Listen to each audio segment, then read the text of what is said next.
ഇതിലെൻ്റെ ഒരു കാഴ്ചപ്പാട്, ഷോൺ ജോർജ് കൊണ്ടുവന്നിട്ടുള്ള ഹർജിക്ക് എങ്ങനെയാണ് നമ്മുടെ AG അനുകൂലമായ സമീപനം എടുക്കുക എന്ന ചോദ്യത്തിന് ഉത്തരം ഞാൻ കാണുന്നത് ഇന്നത്തെ മുഖ്യമന്ത്രിയും നേരത്തെ പ്രതിപക്ഷ നേതാവുമായ VD സതീശൻ സർ പറഞ്ഞിട്ടുള്ള ഒരു വാക്യത്തിൽ നിന്നാണ് ഞാനതിൻ്റെ ഉത്തരം കണ്ടെത്തുന്നത്. ആ വാക്യം മുനമ്പത്തുള്ള ഭൂമി വഖഫ് ഭൂമി അല്ല എന്ന് പ്രതിപക്ഷ നേതാവായിരിക്കെ ഇന്ന് മുഖ്യമന്ത്രിയായ VD സതീശൻ സർ നേരത്തെ പ്രഖ്യാപിച്ചിട്ടുള്ളതാണ്. ആ പ്രഖ്യാപനം നടപ്പാക്കുന്നതിൻ്റെ പടിയാണ് ഈ ഹർജിയിൽ AG ഈ നിലപാടെടുത്തത് എന്നാണ് എൻ്റെ കാഴ്ചപ്പാട്.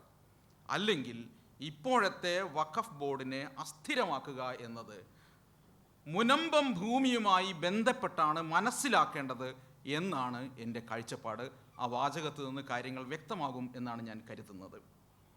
രണ്ടാമത്തേത്, ഷോൺ ജോർജ് നേരത്തെ ഇവിടെ സൂചിപ്പിച്ചതുപോലെ BJPയുടെ വക്താവാണ്, BJPയുടെ ഭാരവാഹിയാണ്. അങ്ങനെ ഒരാൾ കൊണ്ടുവരുന്ന ഹർജിയെ ഏതർത്ഥത്തിലാണ് എന്താണ് അതിൻ്റെ വ്യാഖ്യാനം എനിക്ക് മനസ്സിലാവുന്നില്ല. AGക്ക് പിന്തുണക്കാൻ പറ്റുന്നത്, നേരത്തെ സുഭാഷ് സാർ കൂടെ സൂചിപ്പിച്ചതുപോലെ കോടതി തന്നെ ചോദിച്ചു, നിങ്ങളതിനെ പിന്തുണക്കുകയാണോ? അതെ, 14 പ്രകാരം അമുസ്ലിങ്ങളെ ഈ ബോർഡിൽ ഉൾപ്പെടുത്തുന്നതിന് ഞങ്ങൾ പിന്തുണക്കുകയാണ് എന്ന് പറയാൻ സാധിക്കുന്നുണ്ടെങ്കിൽ അതിശക്തമായൊരു ബാന്ധവം ഇവിടെ രൂപപ്പെട്ട് കഴിഞ്ഞിരിക്കുന്നു എന്നാണ് എനിക്ക് രണ്ടാമതായി ഈ സദസ്സിന് മുമ്പാകെ വയ്ക്കാനുള്ള കാഴ്ചപ്പാട്. മൂന്നാമത്തത്, ഞാനൊരു താരതമ്യത്തിന് മെനക്കെടുകയാണ്. അത് ഇന്ത്യൻ പാർലമെൻറ്റിനകത്ത് ഏറ്റവും ശക്തമായി വഖഫ് ഭേദഗതി നിയമത്തിനെതിരെ, ബില്ലിനെതിരെ അതിശക്തമായ വാദം ഉന്നയിച്ച ആളുടെ പേര് KC വേണുഗോപാൽ എന്നാണ്. അദ്ദേഹം AICCയുടെ സംഘടനാകാര്യ ജനറൽ സെക്രട്ടറിയാണ്. അദ്ദേഹം ചോദിച്ച ചോദ്യം ഇതായിരുന്നു: അമുസ്ലിങ്ങളെ ഈ വഖഫ് ബോർഡിനകത്തും സെൻട്രൽ വഖഫ് ബോർഡിനകത്തും ഉൾപ്പെടുത്തുമ്പോൾ എന്തുകൊണ്ട് നിങ്ങൾ ശബരിമല ദേവസ്വത്തിൻ്റെ സമിതിക്കകത്ത് മുസ്ലിങ്ങളെ ഉൾപ്പെടുത്താത്തത് എന്ന് ചോദിച്ചയാളാണ് KC വേണുഗോപാൽ. അയോധ്യയുടെ ട്രസ്റ്റിനകത്ത് എന്തുകൊണ്ട് നിങ്ങൾ മുസ്ലിങ്ങളെ ഉൾപ്പെടുത്തുന്നില്ല എന്ന് അതിശക്തമായി ആ സ്വരമൊക്കെ നിങ്ങൾ കേൾക്കണം, മുഖമൊക്കെ ചുവന്ന് അതിശക്തമായ നിലയിലാണ് KC വേണുഗോപാൽ അത് ഉന്നയിച്ചിട്ടുള്ളത്. AICCയുടെ സംഘടനകാര്യ ജനറൽ സെക്രട്ടറിക്ക് അത് ഉന്നയിക്കാൻ പറ്റുമെങ്കിൽ എന്തുകൊണ്ട് നമ്മുടെ മുഖ്യമന്ത്രിക്ക് അത് ഉന്നയിക്കാൻ സാധിക്കുന്നില്ല? ആ വൈരുദ്ധ്യം എവിടെ നിന്നുണ്ടാകുന്നു എന്ന ചോദ്യമാണ് എനിക്ക് മൂന്നാമതായി ഉന്നയിക്കാനുള്ളത്. നാലാമതായി ഞാൻ വെക്കുന്നത് ഒരു പ്രതീക്ഷയാണ്. അതെന്താണെന്ന് വെച്ചാൽ, ഈ വഖഫ് ബോർഡിനെ അസ്ഥിരപ്പെടുത്തുന്നത് കൊണ്ടോ ഇനിയൊരു വഖഫ് ബോർഡ് പുതുതായി ഉണ്ടാക്കുന്നത് കൊണ്ടോ ഒന്നും കേരളത്തിലെ അന്യാധീനപ്പെട്ട വഖഫ് സ്വത്തുക്കളുടെ കാര്യത്തിൽ ആളുകൾ നിശബ്ദമാകില്ല എന്നാണ് എനിക്ക് പറയാനുള്ളത്. ഉറപ്പായിട്ടും ചോദ്യങ്ങൾ ചോദിച്ചുകൊണ്ടേയിരിക്കും. പലയിടങ്ങളിൽ നിന്ന് അത്തരം ചോദ്യങ്ങൾ ഉയർന്നു വന്നുകൊണ്ടിരിക്കുന്നുണ്ട്. ഉത്തരേന്ത്യയിൽ വഖഫ് അന്യാധീനപ്പെട്ടിട്ടുള്ളത് ഒരുപക്ഷെ വിഭജനം കൊണ്ടാവാം, അല്ലെങ്കിൽ മറ്റ് മതസ്ഥരുടെ കൗടില്യങ്ങൾ കൊണ്ടാകാം, മറ്റു പ്രശ്നങ്ങൾ കൊണ്ടാകാം. എന്നാൽ കേരളത്തിൽ വഖഫ് സ്വത്തുക്കൾ അന്യാധീനപ്പെട്ടിരിക്കുന്നതിൽ ഏറ്റവും വലിയ പ്രതികൾ മുസ്ലിങ്ങൾ തന്നെയാണ് എന്നതൊരു വലിയ വൈരുദ്ധ്യമാണ്. അതിൽ പലപ്പോഴും സമുദായ പാർട്ടിയുടെ തന്നെ ആളുകളുണ്ട് എന്ന് മറ്റു വിവാദങ്ങളിലേക്കൊന്നും ഞാൻ പോകുന്നില്ല, ഉണ്ട് എന്ന സത്യം ഇവിടെ നിലനിൽക്കുന്നുണ്ട്. അതുകൊണ്ട് ഒരു വഖഫ് ബോർഡിനെ അങ്ങ് നിസ്സാരമാക്കി കളയാം, അല്ലെങ്കിൽ ബോർഡ് മാറ്റിക്കളയാം എന്നതുകൊണ്ടൊന്നും ഈ ചോദ്യങ്ങൾ ഉയരാതെ പോകില്ല എന്ന കാര്യവും വളരെ വ്യക്തമായ കാര്യമാണ്. തീർച്ചയായും ഇതൊരു ജനോസൈഡുമായി ബന്ധപ്പെട്ടൊരു വിഷയമാണ്. ഈ വഖഫ് സ്വത്തുക്കൾ കീഴടക്കാൻ വേണ്ടിയും വഖഫ് സ്വത്തുക്കൾക്ക് മേൽ ഒരു ആക്ടിൻ്റെ പിൻബലം കൊണ്ടുവന്നുകൊണ്ട് ഇന്ത്യയിലാകെയുള്ള വഖഫ് സ്വത്തുക്കളെ കൈക്കലാക്കാനോ നിയന്ത്രിക്കാനോ സെൻട്രൽ ഗവൺമെൻറ് തയ്യാറാകുന്നത് ഒരു ജനോസൈഡലായ കാര്യമാണെന്നാണ് എനിക്ക് തോന്നുന്നത്. എന്താണ് സർ ജനോസൈഡൽ?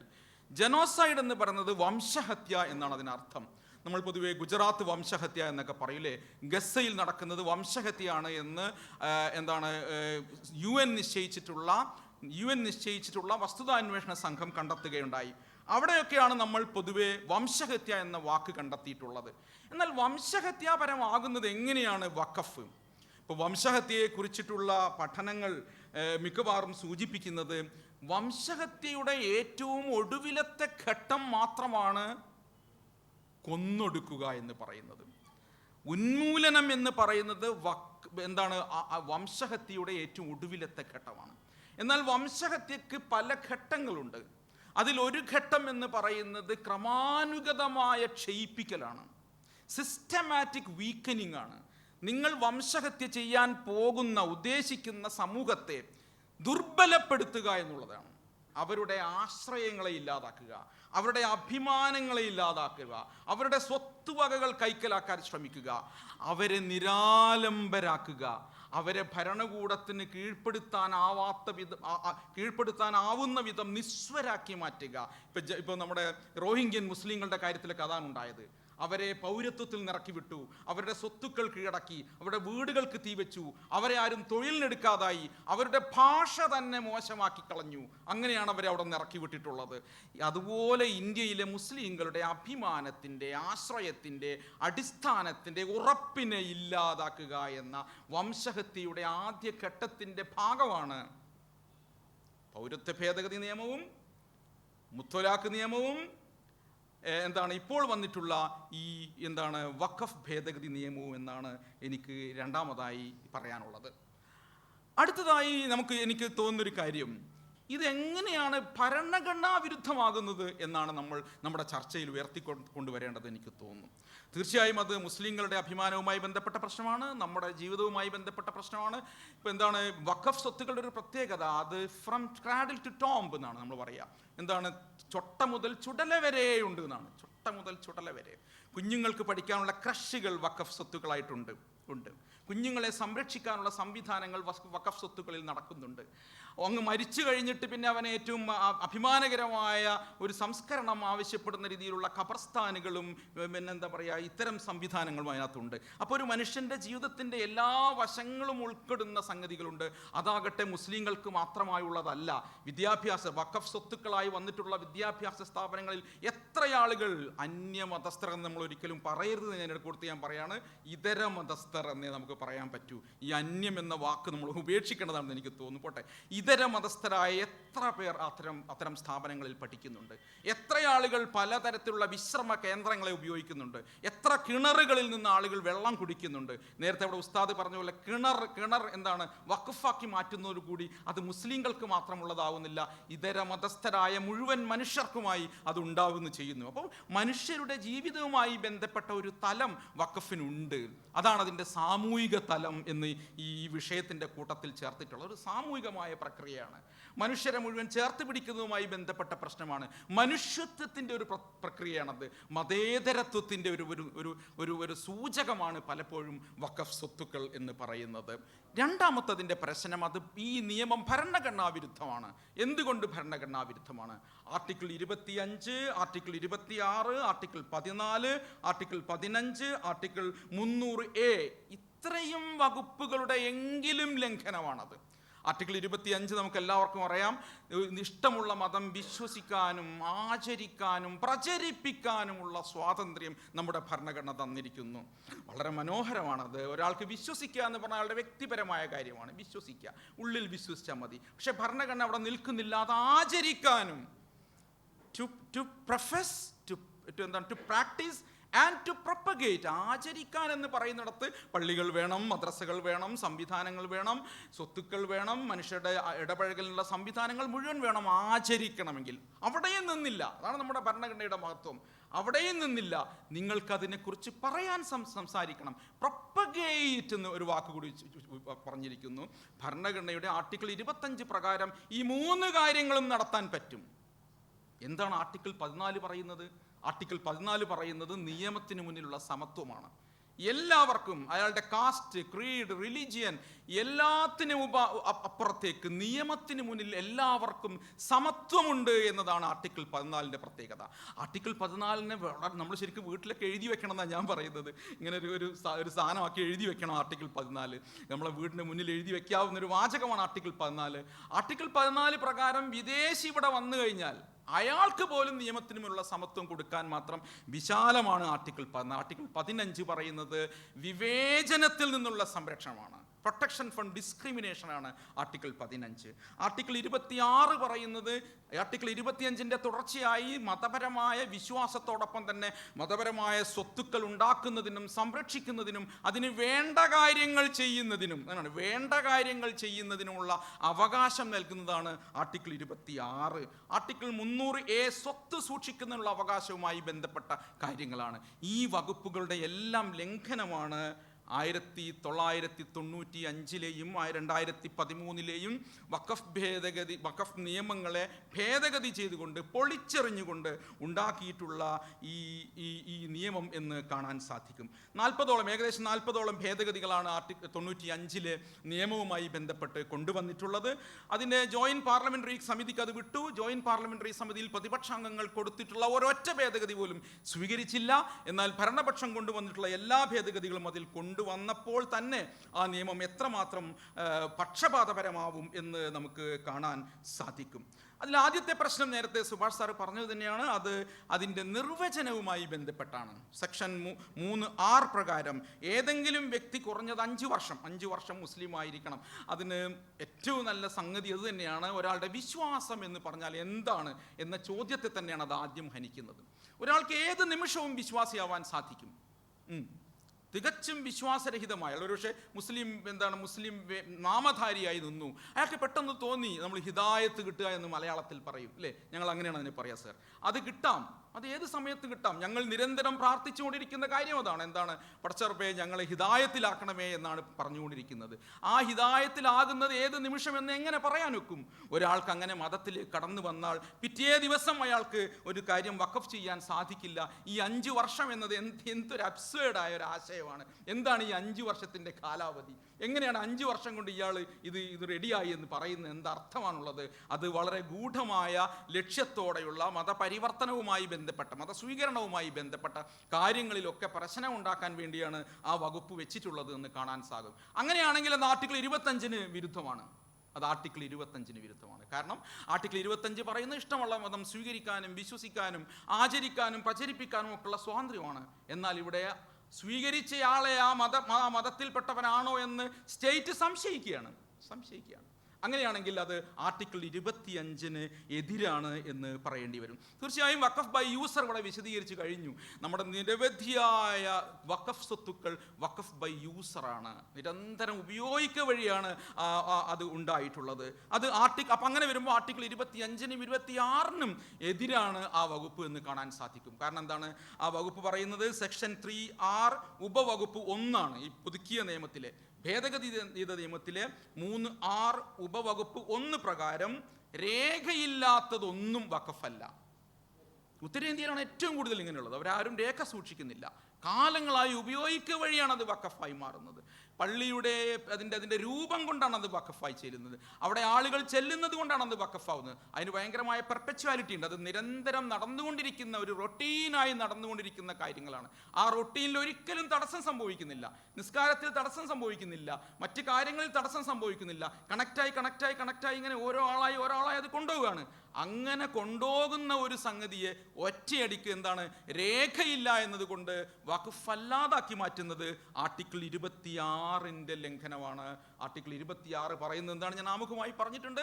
അതിതാണ് എന്താണ് മതവിശ്വാസത്തിന് ആവശ്യമായ കാര്യങ്ങൾ കൊണ്ടുവരാനും അത്തരം സ്ഥാപനങ്ങൾ ഉണ്ടാക്കാനുള്ള അവകാശത്തെയാണ് അത് ഹനിക്കാൻ ശ്രമിക്കുന്നത്. മറ്റൊന്ന് വഖഫ് ഡാറ്റാബേസുമായി ബന്ധപ്പെട്ട് നമുക്ക് പരാതിയുണ്ട്. വഖഫ് ഡാറ്റാബേസ് എന്ന് പറയുന്നത് വഖഫ് സ്വത്തുക്കളുടെ കൈകാര്യങ്ങൾ അത് സൂക്ഷിച്ചു അതിൻ്റെ കണക്കുകൾ സൂക്ഷിക്കുന്നത്.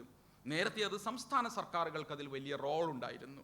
സംസ്ഥാന സർക്കാരുകൾക്ക് വഖഫിന്മേലുള്ള എല്ലാ നിയന്ത്രണങ്ങളെയും കാര്യകർത്താ സ്വഭാവത്തെയും ഇല്ലാതാക്കുക വഴി ഭരണഘടനാ വിരുദ്ധം മാത്രമല്ല, ഈ നിയമം ഫെഡറൽ വിരുദ്ധം കൂടിയാണ്.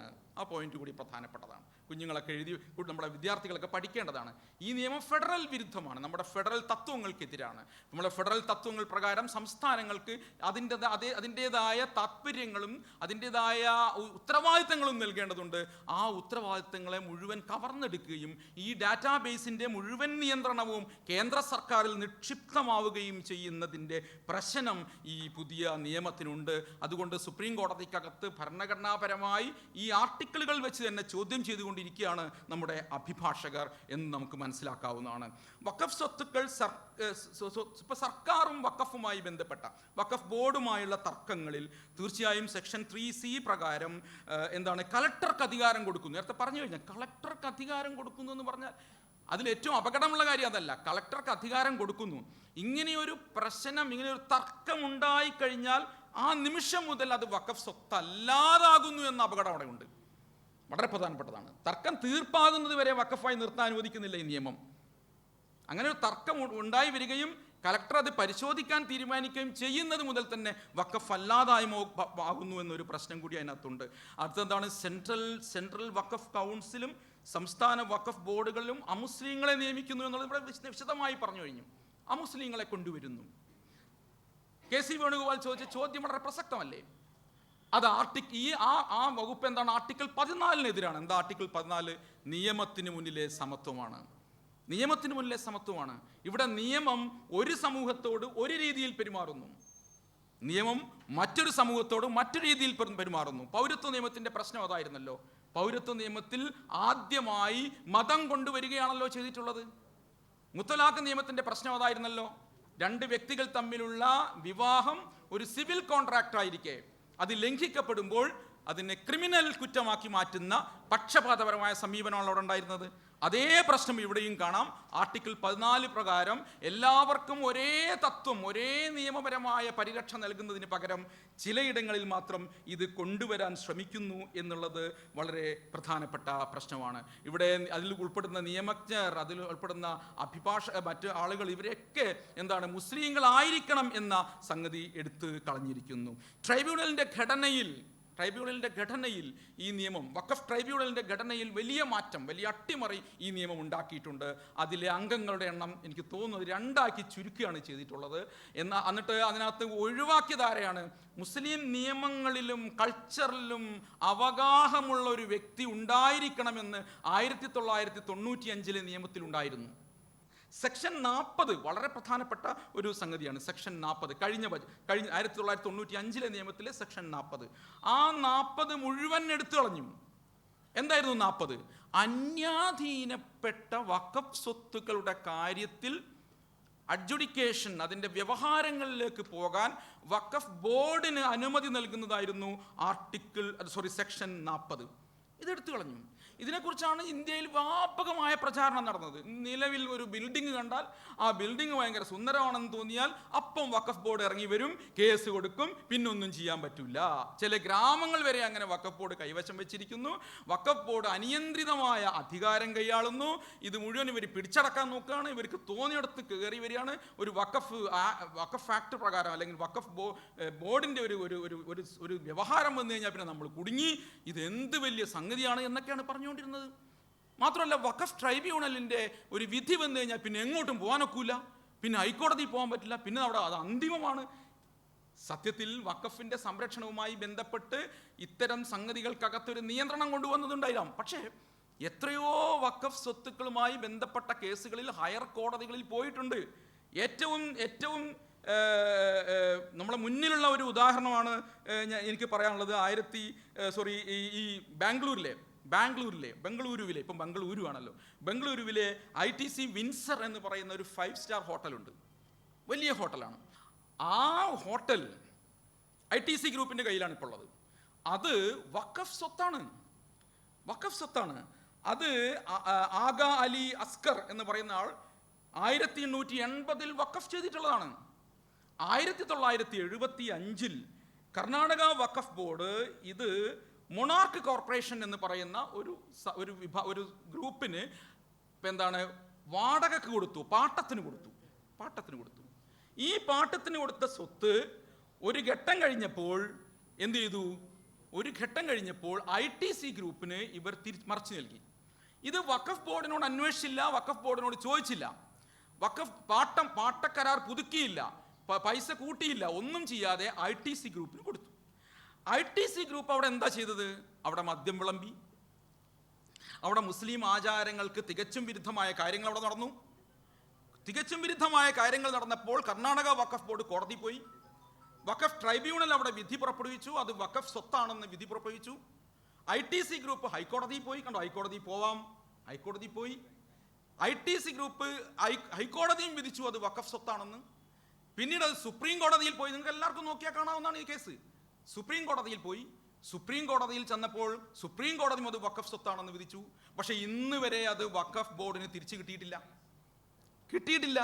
ഇപ്പോഴും വിവിധങ്ങളായ കേസുകൾ നടന്നുകൊണ്ട്, വിവിധങ്ങളായ വ്യവഹാരങ്ങൾ നടന്നുകൊണ്ട് ഈ ITC വിൻസർ ഹോട്ടൽ അവിടെ നിൽക്കുന്നു. അപ്പൊ ഞാൻ പറഞ്ഞു വരുന്നത്, ആർട്ടിക്കിൾ 40 എടുത്തു കളഞ്ഞിരിക്കുന്നത് എന്തിനാണ്? ഈ വഖഫ് ബോർഡിന്റെ അമിതാധികാരം തടയാനാണെന്ന് പറയും. പക്ഷെ അമിതാധികാരം ഒന്നുമില്ല. ഏത് തീരുമാനത്തെയും നിങ്ങൾക്ക് ഹയർ കോടതികളെ പോകാൻ പറ്റുമെന്നതിൻ്റെ തെളിവാണ് ഞാനിവിടെ പറഞ്ഞിട്ടുള്ളത്. സത്യത്തിൽ അത് വഖഫ് സംരക്ഷണവുമായി ബന്ധപ്പെട്ട ഒരു വകുപ്പായിരുന്നു. ഇപ്പോൾ നോക്കൂ, പിന്നെ എന്താണ് ഇതിൽ ഏറ്റവും മറ്റൊരു പ്രധാനപ്പെട്ട ഒരു കാര്യം, പ്രിൻസിപ്പൽ ആക്ടിലെ 104 ഒഴിവാക്കി. പ്രിൻസിപ്പൽ ആക്ട് നേരത്തെ 1995 ആക്ടിലെ, ഈ ആക്ടൊക്കെ പറയുമ്പോൾ ബോറടിക്കണ്ടോ? ഇല്ലല്ലോ. ഈ ആക്ടിലെ എന്താണ് 104 സെക്ഷൻ ഒഴിവാക്കി കളഞ്ഞു. എന്തായിരുന്നു അത്? അത് അമുസ്ലിമായ ഒരാൾക്ക് സംഭാവനകൾ കൊടുക്കാൻ പറ്റുമായിരുന്നു, അല്ലേ സാറേ? വഖഫ് ചെയ്യാൻ പറ്റുമായിരുന്നു. വഖഫ് അല്ലെങ്കിൽ വഖഫിലേക്കുള്ള സംഭാവനകൾ അദ്ദേഹത്തിന് നൽകാൻ പറ്റുമായിരുന്നു. ഒരു വഖഫ് സ്വത്തായി അദ്ദേഹത്തിന് കൊടുക്കാമായിരുന്നു. ഇത്തരം കാര്യങ്ങൾ ചെയ്യാൻ പറ്റുമായിരുന്നു. അതിനെ പൂർണ്ണമായും നിഷേധിച്ചു. സത്യത്തിൽ ഇന്ത്യൻ മതേതരത്വത്തിൻ്റെ വലിയ സൗന്ദര്യമല്ലേ അത്? ഇന്ത്യൻ മതേതരത്തിന് വലിയ സൗന്ദര്യ. ഇത്തരം എത്ര സൗന്ദര്യങ്ങൾ നിങ്ങൾക്ക് കാണാൻ പറ്റും? എത്രയോ നേർച്ചകൾക്ക് നമ്മുടെ അമുസ്ലിം സുഹൃത്തുക്കൾ, ഇതര മതസ്ഥരായ സുഹൃത്തുക്കൾ, നമ്മുടെ സഹോദരങ്ങൾ വലിയ തോതിൽ സംഭാവന ചെയ്യുന്നില്ലേ? പല നേർച്ചകളുടെയും കാര്യകർത്താക്കൾ തന്നെ അവരല്ലേ? എത്രയെത്ര കൂടിച്ചേരലുകളുടെ വലിയ സംവിധാനങ്ങളുണ്ട്. ഈ പ്രശ്നത്തെ തന്നെയും അവർ ഇല്ലാതാക്കി കളഞ്ഞു. ഇത്തരം സാധ്യതകളെ തന്നെ ഇല്ലാതാക്കി കളഞ്ഞു. അങ്ങനെ നോക്കുമ്പോൾ നോക്കൂ, ഈ സ്വത്തുക്കൾ കൈകാര്യം ചെയ്യാനുള്ള അവകാശം മുസ്ലിങ്ങൾക്കുണ്ട്. ആ സ്വത്തവകാശം എന്ന് പറയുന്ന റൈറ്റ് ടു പ്രോപ്പർട്ടി എന്ന് പറയുന്ന അവകാശത്തെ ഇല്ലാതാക്കി കളഞ്ഞിരിക്കുന്നു. ഒരു കളക്ടർക്ക് ഒറ്റ നോട്ടീസ് കൊണ്ട്, ഒരൊറ്റ പിന്നെന്താ വ്യവഹാരം കൊണ്ട്, അന്വേഷണം കൊണ്ട് ഒക്കെ മാറ്റിമറിക്കാവുന്ന നിലയിലേക്ക് ഇത് വന്നിരിക്കുന്നു. നോക്കൂ, ഇത്തരം ഇതിനു വേണ്ടി നിയോഗിക്കുന്ന കമ്മിറ്റികളെ, ഈ കമ്മിറ്റികളിലൊക്കെ ഇടപെടൽ വരികയാണ്. ഈ കമ്മിറ്റികൾ മുഴുവൻ ഉദ്യോഗസ്ഥരുടേതാക്കി മാറ്റിയിരിക്കുന്നു.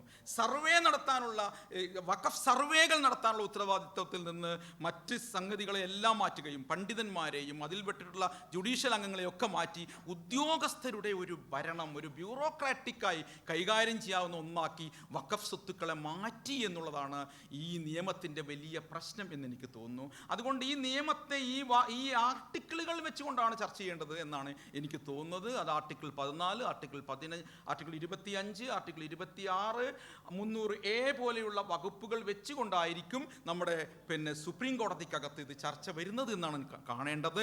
സുപ്രീം കോടതിയിൽ നിന്ന് ശരിയായ തീരുമാനം ഉണ്ടാകുമെന്ന് തന്നെയാണ് നമ്മൾ പ്രതീക്ഷിക്കേണ്ടത്. പക്ഷേ നമ്മുടെ ഒരു പ്രശ്നം എവിടെയാണെന്ന് ചോദിച്ചാൽ, പൊതുവേ ഒരു ശക്തമായ ഭരണകൂടം നിൽക്കുമ്പോൾ, അതിശക്തമായ, നിങ്ങൾക്ക് ഒരു പ്രതിപക്ഷ സ്വരവുമില്ലാത്ത നിലയിൽ അതിശക്തമായ ഒരു സെൻട്രൽ ഗവൺമെൻറ് നിലനിൽക്കുമ്പോൾ പലപ്പോഴും ഫെഡറലിസം ഇല്ലാതാകുന്നൊരു സ്ഥിതി നമ്മുടെ രാജ്യത്തുണ്ട്. ജുഡീഷ്യറിക്ക് തന്നെ ഒരു ശരിയായ തീരുമാനം എടുക്കാൻ പറ്റാത്ത സ്ഥിതി നമ്മുടെ രാജ്യത്തുണ്ട്. ജുഡീഷ്യറി പലപ്പോഴും വളഞ്ഞു കൊടുക്കുന്ന സ്ഥിതിവിശേഷം നമ്മുടെ മുന്നിലുണ്ട്. ഈ സ്ഥിതിവിശേഷത്തിനുള്ള നേരിയ വെളിച്ചമാണ് സത്യത്തിൽ ഒരു ജനകീയമെന്ന് വിളിക്കാവുന്ന പ്രക്ഷോഭത്തിൻ്റെ വിജയം എന്ന് നമ്മൾ കാണേണ്ടതുണ്ട്. ആ നോട്ടിൽ നമുക്ക് അവസാനിപ്പിക്കാൻ തോന്നുന്നു. ആ വിജയം പലപ്പോഴും കോടതികൾക്ക് തന്നെയും ഒരുപക്ഷെ നിവർന്നു നിന്ന് സംസാരിക്കാനുള്ള അവസരം നൽകും എന്ന് തോന്നുന്നു. ജനാധിപത്യത്തെ ദുർബലപ്പെടുത്തുന്നത് ഒറ്റയടിക്കല്ല. ജനാധിപത്യം ദുർബലപ്പെട്ടു പോകുന്നത് ഒരു ദിവസത്തെ തെരഞ്ഞെടുപ്പ് കൊണ്ടോ തെരഞ്ഞെടുപ്പിലെ മാറ്റം കൊണ്ടോ അല്ല. അത് ക്രമേണ സംഭവിക്കുന്ന ഒന്നാണ്. ഇപ്പം നാസി ജർമ്മനിയെ ചൂണ്ടിക്കൊണ്ട് 4 സ്റ്റെപ്പുകൾ അതിൽ പറയുന്നുണ്ട്. അതിൽ ഒന്നാമത്തത് ഒരൊറ്റ ആളിലേക്ക് കേന്ദ്രീകരിക്കുക എന്നുള്ളതാണ്. നമ്മുടെ സെൻട്രൽ ഗവൺമെൻറ് കുറേ കാലമായി ആ ഒരു ഒറ്റയാളിലേക്ക്, ഒരു പ്രധാനമന്ത്രിയിലേക്ക് കേന്ദ്രീകരിക്കപ്പെടുകയും അദ്ദേഹം സംസാരിക്കുന്നതിനെ എതിർക്കുന്നത് വലിയ കുഴപ്പമായി വരികയും ചെയ്യുന്ന നില എത്തിച്ചേർന്നിരിക്കുന്നു. രണ്ടാമത്തെ എന്താണ്? വിമർശനങ്ങൾ ഉന്നയിക്കുന്നവർ മുഴുവൻ രാജ്യത്തിൻ്റെ ശത്രുക്കളായി മാറുന്നു എന്നുള്ളതാണ്. നമ്മൾ രാജ്യത്തെ അല്ലല്ലോ വിമർശിക്കുന്നത്, ഗവൺമെൻറ്റിനെയാണ് വിമർശിക്കുന്നത്, സർക്കാരിനെയാണ് വിമർശിക്കുന്നത്. സർക്കാർ 5 വർഷത്തെ അല്ലെങ്കിൽ നിശ്ചിത കാലയളവിലേക്ക് നിശ്ചയിക്കപ്പെട്ട പ്രതിനിധികൾ മാത്രമാണ് നമ്മുടെ നാട്ടിൽ. എന്താണ് എലക്റ്റഡ് റെപ്രസെൻറ്റേറ്റീവ്സ് ആണ്, റെപ്രസെൻറ്റേഷണൽ ഡെമോക്രസിയാണ് നമ്മുടെ നാട്ടിലുള്ളത്. എന്നാൽ അത്തരം ഏത് വിമർശനത്തെയും ശത്രുതാപരമായി കാണുകയും രാജ്യത്തിൻ്റെ ശത്രുക്കളായി പ്രഖ്യാപിക്കുകയും ചെയ്യുന്ന അവസ്ഥയാണ് ജനാധിപത്യം ദുർബലപ്പെടുന്നതിൻ്റെ രണ്ടാമത്തെ കാര്യമെന്ന് പറയുന്നത്. മൂന്നാമത്തത് നിശബ്ദമായി പോകുന്ന മാധ്യമങ്ങളാണ്. നിശബ്ദമായി മാധ്യമങ്ങൾ, വിലക്കെടുക്കപ്പെട്ട മാധ്യമങ്ങൾ, സത്യം പറയാൻ മടിക്കുന്ന മാധ്യമങ്ങൾ, പ്രതിപക്ഷ സ്വഭാവം ഇല്ലാത്ത മാധ്യമങ്ങൾ, അതും നമ്മുടെ മുമ്പിൽ കണ്ടുകൊണ്ടിരിക്കുകയാണ്. തീർച്ചയായും അതിൻ്റെ അവസാനത്തെ ഘട്ടമാണ് ഏത് പ്രശ്നത്തിനും ശത്രുവിനെ കണ്ടുപിടിക്കുക എന്നുള്ളത്. ഏത് പ്രശ്നത്തിനും ഒരൊറ്റ ശത്രുവിനെ കണ്ടെത്തുക. ഹിറ്റ്ലർ അത് ജൂതന്മാരെ കണ്ടെത്തിയിരുന്നു. നമ്മുടെ ഭരണകൂടം പലപ്പോഴും നമ്മൾ സംശയിക്കുകയാണ്, മുസ്ലിങ്ങളെ കണ്ടെത്തുകയാണോ എന്ന് പലതരം നിയമങ്ങളിലൂടെ നമ്മൾ സംശയിക്കുകയാണ്. അവരുടെ രാഷ്ട്രീയമായ മുന്നേറ്റത്തിനു വേണ്ടി ഈ ശത്രുത നിരന്തരം പ്രകടിപ്പിച്ചുകൊണ്ടിരിക്കുകയും അതിനെ കത്തിച്ചു നിർത്തുകയും ചെയ്യുന്നു എന്ന് നമ്മൾ കാണേണ്ടതുണ്ട്. ഈ 4 ഘടകങ്ങൾക്കെതിരെയും അതിശക്തമായ ജനകീയ മുന്നേറ്റം ഉണ്ടാവുക എന്നുള്ളതാണ് ഏറ്റവും പ്രധാനപ്പെട്ട കാര്യം.